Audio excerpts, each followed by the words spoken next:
ओम गुरुवे नमः. सुगवेच्या सर्व सदस्यांना माझे आशीर्वाद.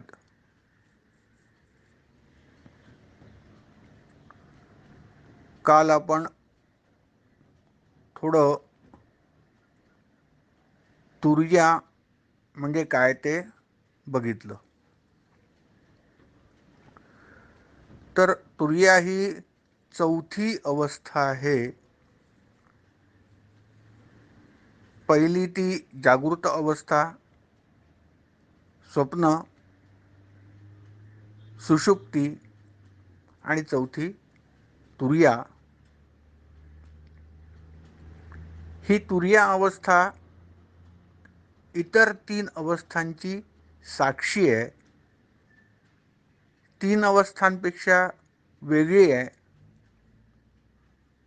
असं मुकुंदराज कवींनी या ओवीत सांगितलं होतं. तिन्ही अवस्थांचे जाणपण तियेसी तुर्या अवस्था ऐशी खुण.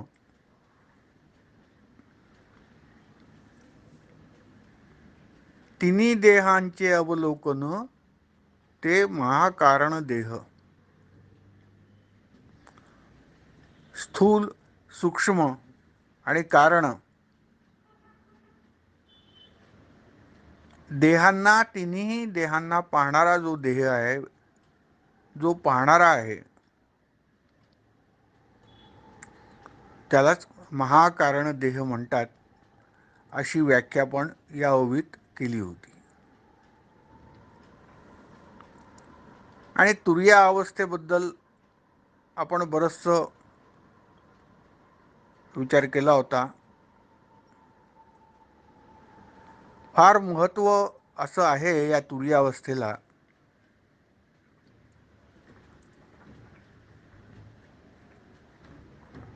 आणि या तुर्या अवस्थेचंच प्रतीक म्हणून चतुर्थी देखील, जी चतुर्थी तिथी आहे, तिचं देखील महत्त्व आपल्या धर्मात आणि ज्योतिषशास्त्रात सांगितलेलं आहे.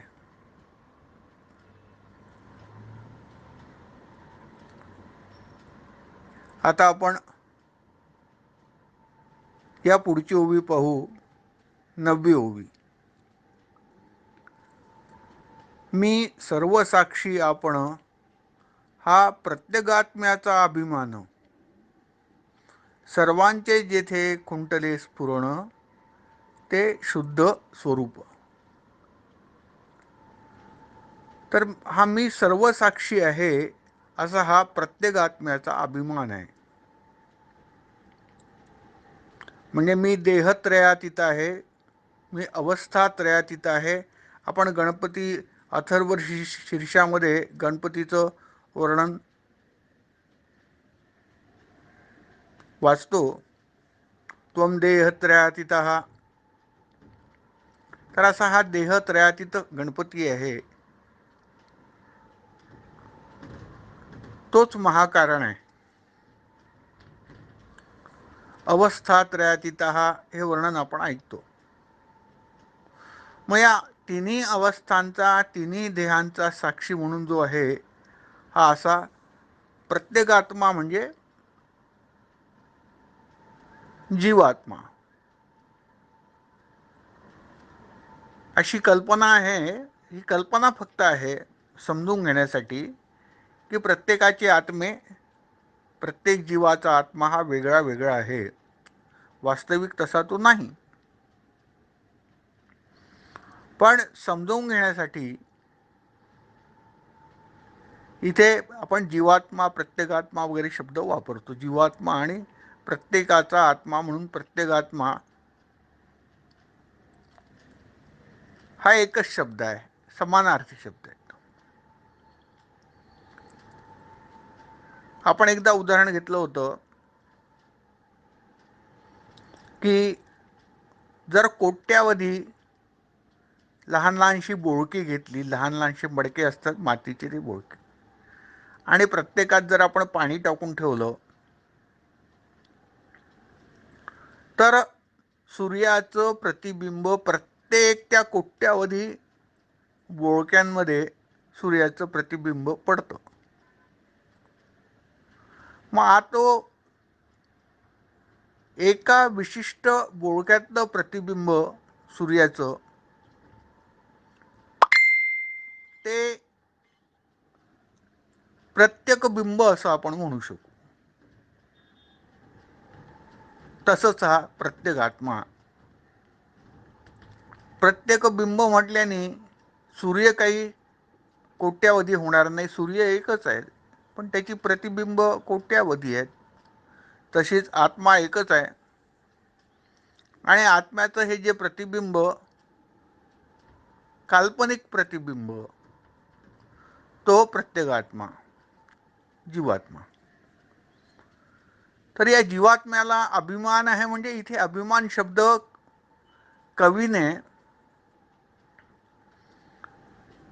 काव्याच्या शब्दपूर्तीसाठी वापरलेला आहे. वास्तविक अभिमान म्हणजे काही गर्व नाही. इथे अभिमान याचा अर्थ विश्वास, जीवात्म्याचा विश्वास किंवा जीवात्म्याचं ज्ञान असं आपण घेऊया. काय ज्ञान आहे आपल्या जीवात्म्याचं? त्याचं ज्ञान आहे, जो जीवाशी संबंधित आत्मा तो जीवात्मा. त्याचं काय ज्ञान आहे? त्याचं ज्ञान आहे की मी तिन्ही अवस्थांचा साक्षी आहे आणि तिन्ही देहांचा साक्षी आहे. त्याचं ज्ञान आहे. पुढे म्हणतात, सर्वांचे जेथे खुंटले स्फुरण ते शुद्ध स्वरूप. स्फुरण कोणतं आहे? या तिन्ही अवस्था ही स्फुरण आहेत. आपण कारण देहामधनं कसं स्फुरण होतं आणि स्फुरण झाल्यानंतर कसा हा पंचमहाभूताचा देह तयार होतो ते पाहिलं काल आपण. त्याचप्रमाणे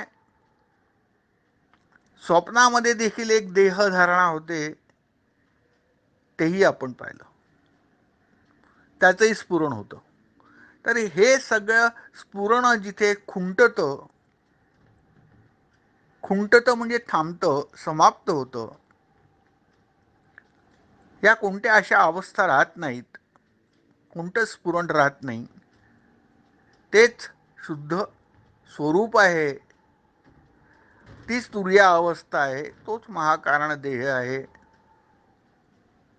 आणि त्याची तुलना एकदा मी तुम्हाला सांगितली होती.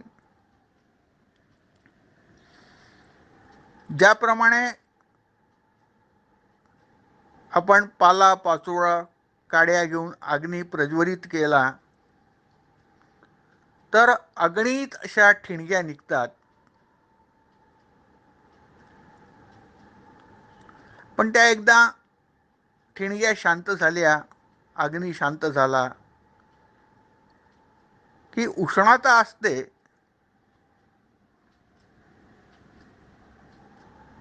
परंतु ठिणग्या नसतात, जाळ नसतो, धूर नसतो, काही नसतो, काही कशाचं स्फुरण होत नाही. शुद्ध स्वरूप त्या अग्नीचं असतं. तद्वतच ही जी अवस्था आहे, महाकारण देह, हा जो चौथा देह आहे, हा अत्यंत शुद्ध असा देह आहे. मग अशुद्ध काय आहे हो? अशुद्ध हे पहिले तिन्ही देह आहेत. कोणते तिन्ही देह?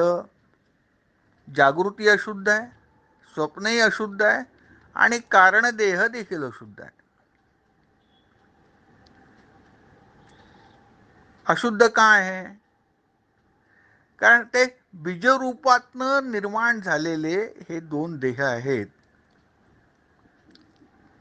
जागेपणी जो दिसतो तो आणि स्वप्नात जो देह दिसतो हा कशातनं? कारण देहातनं निर्माण झालेला आहे. कारण देह हाच बीजरूप आहे, आणि बीजरूप काल्पनिक आहे, अज्ञान रूप आहे, ते काही सत्य नाही. तो विकार आहे, त्या विकारातलं ते दृश्य आहे, विकारातली ती निर्मिती आहे. त्यामुळे हे तीन देह काही शुद्ध स्वरूप नाही आहे. मग हा जो साक्षी आहे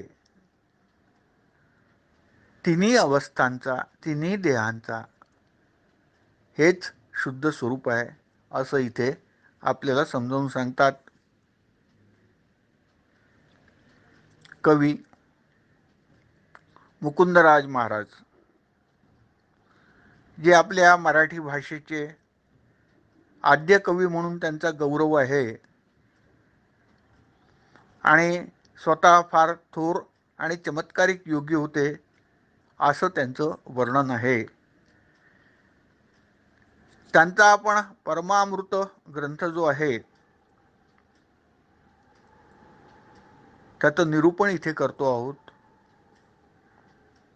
तो समजून घेत आहोत.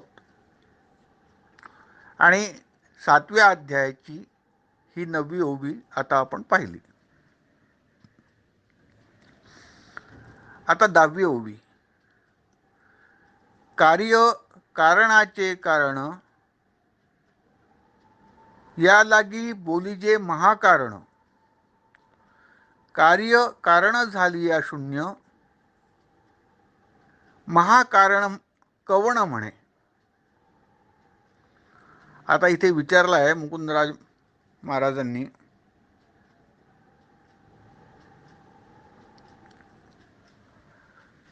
की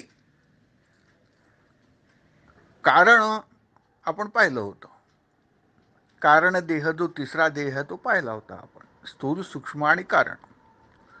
आणि या कारण देहाचे कार्य काय, त्याचे कार्यही पाहिले होते आपण.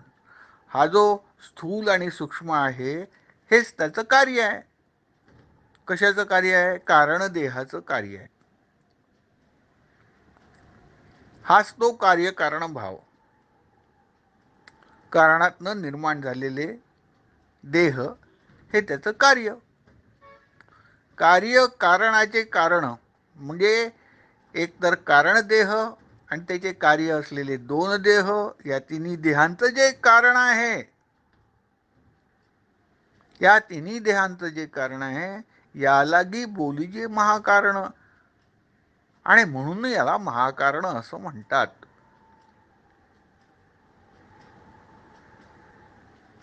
यालाच महाकारण देह म्हणतात. असे हे चारही देह आता आम्हाला स्पष्ट करून सांगितले आहेत महाराजांनी. कार्यकारण झालिया शून्य, महाकारण कवण म्हणे. ओ कार्यच राहिलं नाही. कार्य म्हणजे दोन देह, स्वप्न सुषुप्ती किंवा स्थूल, हे जे त्या कारण देहापासून झालेले तयार आहेत, देह तयार झालेले आहेत, ते कार्य. आता कार्यही राहिलं नाही आणि कारणही राहिलं नाही. का राहिलं नाही, कारण ज्ञान झालं.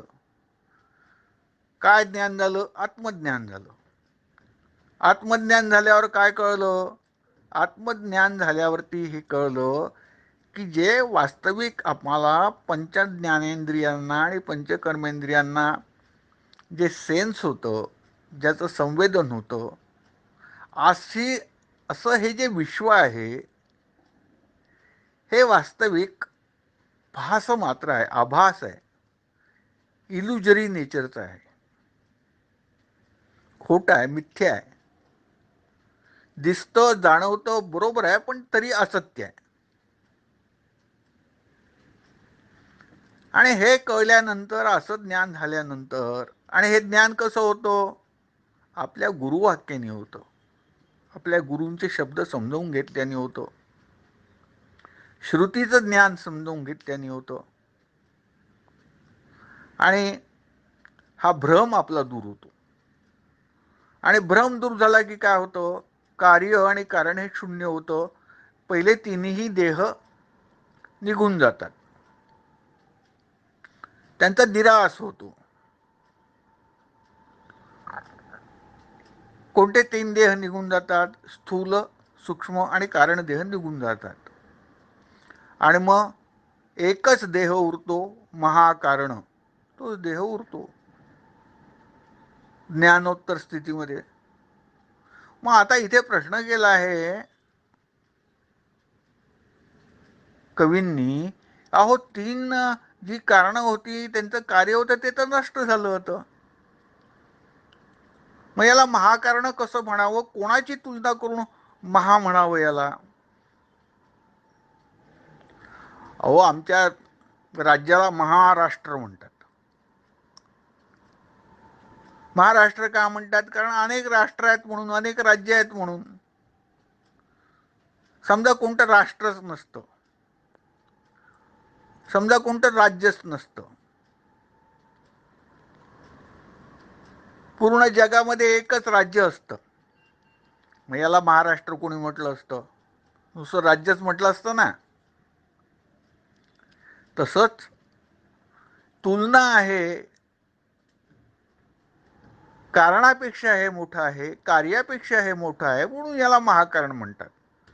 पण कारण आणि कार्य गेल्यानंतर मग याला काही महाकारण वगैरे काही म्हणण्याची गरजच नाही आहे. हे शुद्ध रूपच आहे, आत्मरूपच आहे किंवा स्वरूपच आहे असं या ओबीमध्ये सांगायचं आहे मुकुंदराज महाराजांना.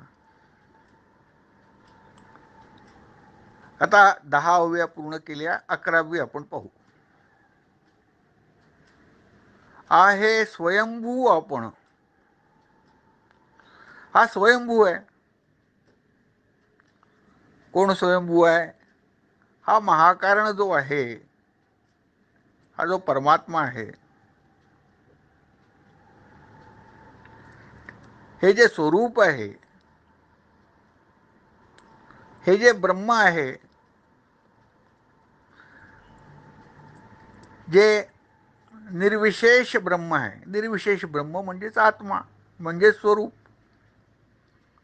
हे काय आहे? स्वयंभू आहे. स्वयंभू म्हणजे काय? हे कधी जन्माला नाही आलं, याचं कधी निर्माण झालेलं नाही. ते आहेच. ते नाही अशी कधी स्थितीच नव्हती. ते नाही अशी कधी स्थिती राहणार नाही. आणि त्या परमात्म्याचा जन्मच नाही तर त्याला मरण कुठून येणार? ज्याचा जन्म त्याचं मरण निश्चित आहे, ज्याचं निर्माण झालं त्याचा नाश निश्चित आहे. हा स्वयंभू असल्यामुळे परमात्मा याचा काही नाश नाही आहे, अविनाशी आहे, स्वयंभू आहे. आहे स्वयंभू आपण, जाणे आपली आपण खुण. आपण हा परमात्मा स्वतः स्वतःला जाणतो. फार सुरेख वर्णन आहे भगवद्गीतेच्या 2ऱ्या अध्यायामध्ये, आणि आपण अवश्य वाचलं असेल सर्वांनी. आत्मन्येवात्मना तुष्टा. हा आत्मक्रीडच आहे.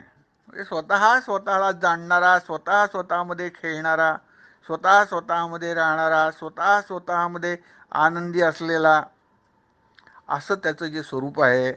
म्हणून त्याला म्हटलं आहे जाणे आपली आपण खुण.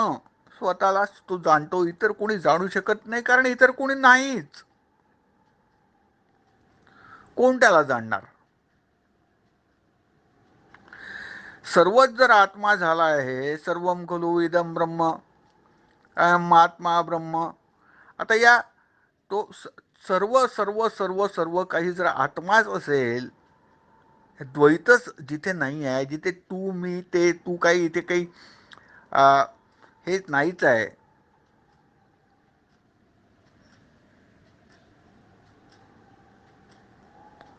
द्वैत संपल्यामुळे फक्त अद्वैत उरलेला आहे, आणि तो अद्वैत रूपच आहे. असा तो अद्वैत रूप आत्मा कोणाला जाणणार आहे? दुसरं काही नाहीच आहे. आणि कोण त्याला जाणणार आहे? दुसरं कोणी नाहीच आहे. आणि म्हणून इथे म्हटलं आहे स्वयंभू आपण जाणे आपली आपण खूण. तो स्वतःलाच जाणतो. परब्रह्म निर्वाण निज स्वरूप. परब्रह्माचा अर्थ आपण अनेकदा बघितला की पर म्हणजे उत्तम, सर्वोत्कृष्ट, आणि ब्रह्म. आणि ब्रह्म म्हणजे काय ते समजावून सांगितलं. जे बृहत आहे ते ब्रह्म आहे.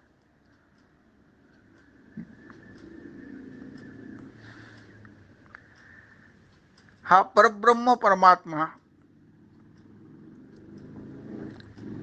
हा कसा आहे? परब्रह्म निर्वाण मोक्ष रूप आहे. निर्वाण म्हणजे मोक्ष रूप.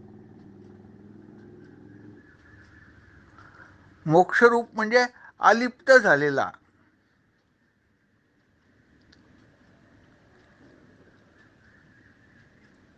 असा परब्रह्म निर्वाण निज स्वरूप. इथे परमात्म्याचं वर्णन आहे किंवा त्या महाकारण हा ईश्वरच आहे, परमात्माच आहे, त्याचं वर्णन आहे स्वयंभू आपण जाणे आपली आपण खूण. परब्रह्म निर्वाण, तो स्वतःच परब्रह्म आहे. ब्रह्माचं सर्वश्रेष्ठ रूप आहे. आणि निर्वाण म्हणजे मोक्ष रूप आहे. निज स्वरूप. अहो तेच निज स्वरूप म्हणजे माझं स्वरूप, आपल्या प्रत्येकाचं स्वरूप, आपलं खरं खरं रूप, आरशात दिसणारं नाही, एक्सरे मध्ये येणारं नाही, कशातही न मिळणारं, आणि केवळ जे ज्ञानमय आहे, केवळ जे आनंदमय आहे, असं माझं निज स्वरूप आहे. आणि तोच परमात्मा आहे असं या 11व्या ओवीमध्ये जे आहे आपल्या कवी महाराजांना सांगायचं आहे. या सर्व आता आपल्याला ही विशेषणं कळली की तो स्वयंभू आहे, तो स्वक्रीड किंवा आत्मक्रीड किंवा आत्मज्ञानी आहे, स्वतः स्वतःला जाणतो, तो परब्रह्म आहे, तो मोक्षरूप आहे, तो निज स्वरूप आहे. असं हे सर्व परमात्म्याचं वर्णन, ईश्वराचं वर्णन या 11व्या ओवीमध्ये 7व्या अध्यायाच्या आणि कवींनी केलेले आहे. तर इथे आपण आता थांबवू. आशीर्वाद.